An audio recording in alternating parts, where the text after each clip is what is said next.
Hello friends, नमस्कार, जय Shri Krishna, Radhe Radhe. Welcome to दिशा लोटा एरो 111 में आपका बहुत बहुत स्वागत है। आइए चलिए देखते हैं आज की रीडिंग की आपको थर्ड पार्टी सिचुएशन से निकल जाना चाहिए। चलिए देखते हैं। तो चलिए यूनिवर्स का ध्यान कर लीजिए या अपने पर्सन का नाम 3 बार 5 बार 7 बार दोहरा लीजिए। चलिए देखते हैं कि क्या आपको थर्ड पार्टी सिचुएशन से निकल जाना चाहिए। Yes, pile number 2, yes, pile number 3 नहीं, पाइल नंबर 4 नहीं, pile number 5 yes, pile number 6 नहीं। अब थोड़ा मैं आपको एक बात बताती हूँ।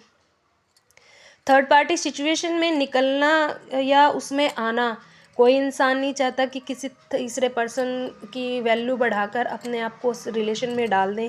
ये थर्ड पार्टी सिचुएशन होना एक वाकई बहुत बड़ा गंभीर रिलेशन है। समझो तो बहुत कुछ है, ना समझो तो कुछ भी नहीं। जो थर्ड पार्टी होती है उस पर लांछन लगता है। कई बार आपके पर्सन तीसरे आदमी को इन्वॉल्व कर लेते हैं, कई बार परिस्थिति इन्वॉल्व कर लेती है और कई बार आप खुद भी इस परिस्थिति में इन्वॉल्व हो जाते हैं, कई बार अनजाने में और कई बार जानबूझकर। लेकिन मेरा मानना यही है कि थर्ड पार्टी सिचुएशंस में किसी को भी निकालना आसान नहीं होता है, बिल्कुल असंभव भी नहीं होता। अगर जो सही एनर्जी या सही अप्रोच और सही टाइम मिले तो मैं आपको इतना कह सकती हूँ कि प्रैक्टिकल और स्पिरिचुअल दोनों तरीके से कोई भी इंसान निकल सकता है, बिना फोर्स किए नेचुरली सिचुएशन को इम्प्रूव करके। अब इसमें सबसे पहले उस व्यक्ति के मन को समझना चाहिए जो इस सिचुएशन में है। हम बोल तो बहुत देते हैं कि किसी दूसरे का घर नहीं बिगाड़ना चाहिए, किसी के घर का नाश नहीं करना चाहिए, ये नहीं करना चाहिए, वो नहीं करना चाहिए। बोलना बहुत आसान होता है, लेकिन कभी उस सिचुएशन में अपने आप को खड़ा करके देखो और अपने उस पर्सन को खड़ा करके देखो। मज़े के लिए कोई किसी की लाइफ बर्बाद नहीं करता।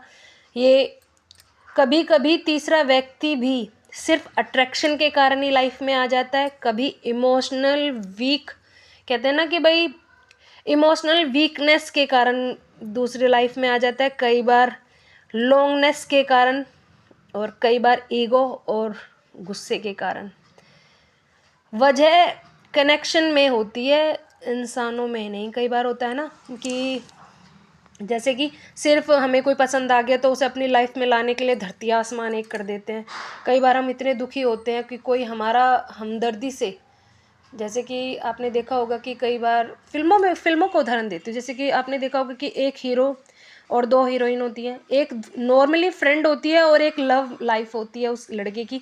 लेकिन जब उन दोनों में बीच में गैप आ जाता है और एक दोस्त उस दुख में उसका साथ देती है, उसके चाहे मेंटली हो चाहे फिजिकली नहीं, मेंटली या इमोशनली, जब भी वो दुखी होता है तो वो लड़की हमेशा अवेलेबल होती है। वो उसके दुख को समझती है, पूछती है, उसे समझाते कि इस दुख से उसे निकलने के लिए क्या करना चाहिए, तो वो इमोशनली उस लड़की से कनेक्ट हो जाता है। वो कई बार लोग अपने आप ही अट्रैक्ट होकर उसमें आ जाते हैं तीसरे रिलेशन में।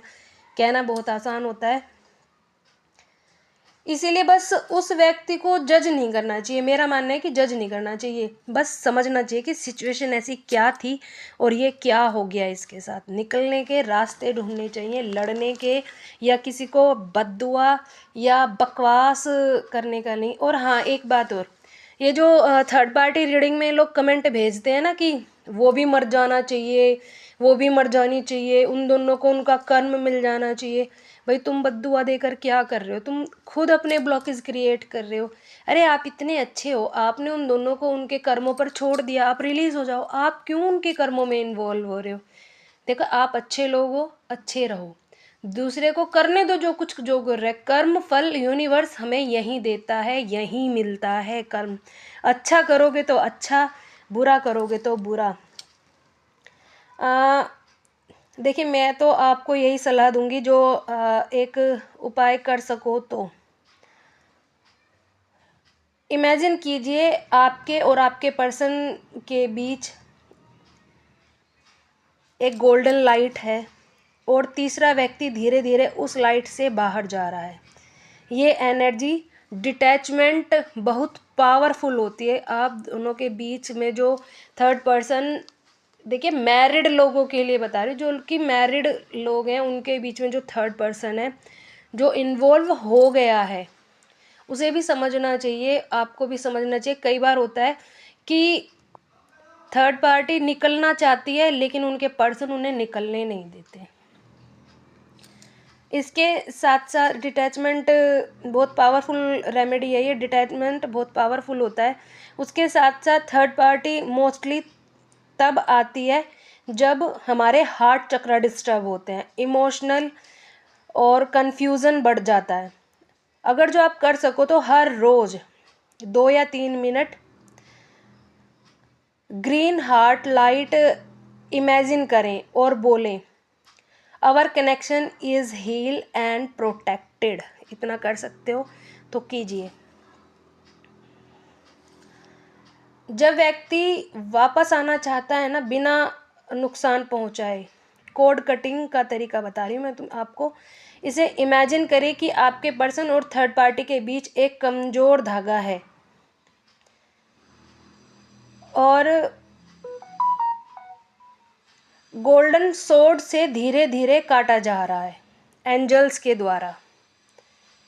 यह नेगेटिव अटैचमेंट हटती है इससे। जो नेगेटिव तरीके से सोचते हैं ना, फ़ायदा उठा के चला जाऊंगा या फ़ायदा उठा के चली जाऊंगी, ऐसे ही छोड़ दूंगी, जो होगा होने दो, ये उनके लिए है। अगर जो आप कर सकते हो तो अफर्मेशन बोलिए, हमारा रिश्ता साफ है, सच्चा और सुरक्षित है, जो लोग इसके बीच आ रहे हैं वे खुद ब खुद दूर हो जाएं। ये अफर्मेशन आप 11 टाइम्स बोलिए, क्योंकि 11 का पोर्टल है, तो आप 11 टाइम्स बोलिए इसे। और अपने पर्सन को भी माफ़ करने की कोशिश कीजिए, क्योंकि जब आप माफ़ करोगे तभी तो आप हील होगे। अपने आप को हीलिंग भी देना ज़रूरी है, अपने आप को क्लैरिटी भी देना ज़रूरी है। ये इसीलिए लंबी रीडिंग डाली है मैंने, वरना आपने देखा होगा कि मैं अधिकतर शॉर्ट ही रीडिंग डालती हूँ। चैनल पे भी मैसेज दे रहे थे वो जो थर्ड पार्टी को लेके दे रहे थे, मेरा उनसे यही निवेदन है, अपना हार्ट चक्र ब्लॉक न कीजिए। देखिए आपके ऊपर क्या बीती है और क्या बीत रही है ये आपको पता है। अगर जो कोई समझे तो बहुत बड़ी बात है, बहुत बड़ा दर्द है, बहुत दुख तकलीफ है, क्योंकि कोई भी किसी को दुख दे के खुश नहीं होता। क्योंकि इतनी बड़ी बात कहना कि भाई उसको भी कर्म मिलना चाहिए, उसको भी तो कुछ तो ऐसा बुरा किया होगा उन्होंने जो कि आप ऐसा बोल रहे हो। लेकिन मेरा मानना यही है कि आप किसी को बद्दुआ मत दो, किसी को कुछ मत कहो। कहते हैं कि जो आप देते हो वही आपको मिलता है। आप कहो कि प्रभु हमें भी खुश रखो, संसार में सभी खुश रहें। आप खुशियाँ दोगे तभी तो आपको खुशियाँ मिलेंगी। कहते हैं ना, फूल देने वाले के हाथ भी महकते हैं और फूल लेने वाले के भी हाथ महकते हैं। ये तो हमारे ऊपर निर्भर करता है कि हम देते क्या हैं। मेरी आपसे यही गुजारिश है, किसी को ऐसा कुछ ना दे जो कि आपके लिए भारी हो। और मैंने आपको काफ़ी सारी अफर्मेशन भी बता दी है, उपाय भी बता दिए हैं, अटैचमेंट और डिटैचमेंट भी बता दिया है। चलिए यूनिवर्स के गाइडेंस भी निकाल लेते हैं। देखा मैंने कहा था ना, आया यूनिवर्स का फेरीज का मैसेज आया आपके लिए, साइन फ्रॉम विद इन। अरे अपने आप को पहचानो, आप एक फेरीज की तरह हो, फेरी टेल की तरह हो, खूबसूरत हो। अपने आप को हील करो। सामने वाले का ये मत सोचो कि किसने क्या दिया क्या लिया। और जहाँ तक आपको उनके कर्म फल का है, इंतज़ार कीजिए विंटर तक का, वेट फॉर विंटर। अपने आप को पहचाने। देखिए आपके आसपास से ब्लैकनेस ख़त्म होकर पर्पल कलर का आया, ये स्पिरिचुअलिटी का साइन है। ये देखिए, ये स्पिरिचुअलिटी का साइन है। मोडिरेशन, आप सिर्फ, मैं तो आपको यही कहूँगी कि आप अपने आप को पहचाने। जो आपने खाना पीना छोड़ दिया है वो खाना पीना खाइए, मज़े से अपनी हीलिंग कीजिए, यूनिवर्स पर विश्वास रखें और उन पर छोड़ दीजिए सब कुछ, क्योंकि हमसे ज़्यादा जिम्मेदारी परमात्मा निभाते हैं। अपनी इस बनाई हुई दुनिया में उनसे ज़्यादा बेटर कोई है ही नहीं हमारे लिए। आज की रीडिंग यहीं तक थी। पसंद आई हो तो थैंक यू, ना आई हो तो कोई बात नहीं। Thank you so much. Radhe Radhe, जय श्री कृष्णा।